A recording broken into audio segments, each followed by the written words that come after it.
Hello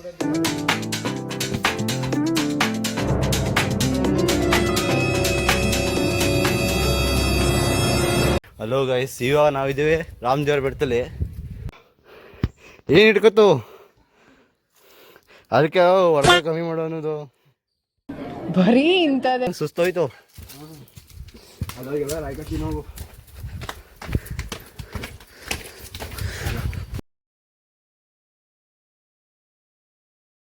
ದೇವಸ್ಥಾನಕ್ಕೆ ಬಂದ್ಬಿಟ್ಟು ಯಾವ ಥರ ಬರೋದು ಲವ್ ಸ್ಟೋರಿಗಳೆಲ್ಲ ಹಿಂಗೆ ತೋರಿಸ್ಕೊತ ದೇವ್ರು ಆಯ್ತಾ ಅಲ್ವಾ?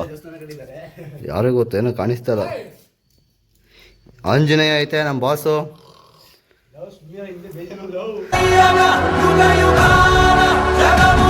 ಕಷ್ಟಪಟ್ಟು ಮೇಲ್ಗಡೆ ವೀವ್ ನೋಡೋಕ್ಕೆ. ಮೇಲ್ಗಡೆ ವೀವ್ ಹೆಂಗೈತೆ ನನಗೆ ಗೊತ್ತಿಲ್ಲ. ಇದೇ ಫಸ್ಟ್ ಟೈಮ್ ಬಂದಿರೋದು ನಾವು ರಾಮನಗರದವರಾಗಿ, ಚನ್ನಪಟ್ಟಣದವ್ರು ನಾವು ಆಗಿ ಇದೇ ಫಸ್ಟ್ ಟೈಮ್ ಬರ್ತಾ ಇರೋದು. ನನ್ನ ಮಕ್ಕಳು ಬಂದಿಲ್ಲ, ಬೇರೆ ಊರವರೆಲ್ಲ ಬೇಗ ಬಂದು ಜಾಸ್ತಿ ಹೊಟ್ಟೋಗೋರು.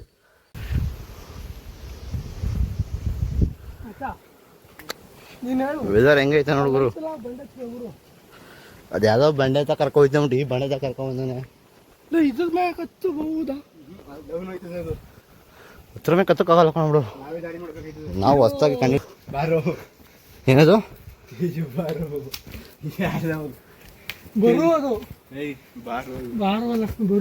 ನೋಡಿ, ತೇಜು ಬರು ಅಂತ ಯಾರೋ ಬರ್ದವ್ರೆ. ಎಲ್ಲ ಬೆಟ್ಟದ ಮೇಲೆ ಪ್ರತಿಭೆ, ಬೆಟ್ಟದ ಕಲ್ಲಿನ ಪ್ರತಿಭೆ.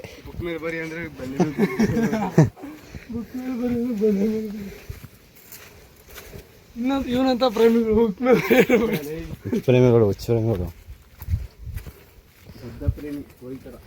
ಇಲ್ಲಿಂದ ಚಪ್ಪಲಿ ಹಾಕ ಮೇಗಡೆ ಸುಡ್ತಾ ಇರ್ತದೆ. ಸಾಯಿಗೆ ಹೋಯ್ತಾನೆ ಕೋಳಿ ಲವ್ ಫೇಲ್ಯೂರ್ ಆಗ್ಬಿಟ್ಟು. ಮಜಾ ಸಾಯ್ಬೇಡ, ಬರಲ್ಲ ನಾಷ್ಟ ಮಾಡಬೇಕು. ನಾನು ಒಬ್ರಿಗೆ ಅನ್ಯಾಯ ಮಾಡಿಲ್ಲ.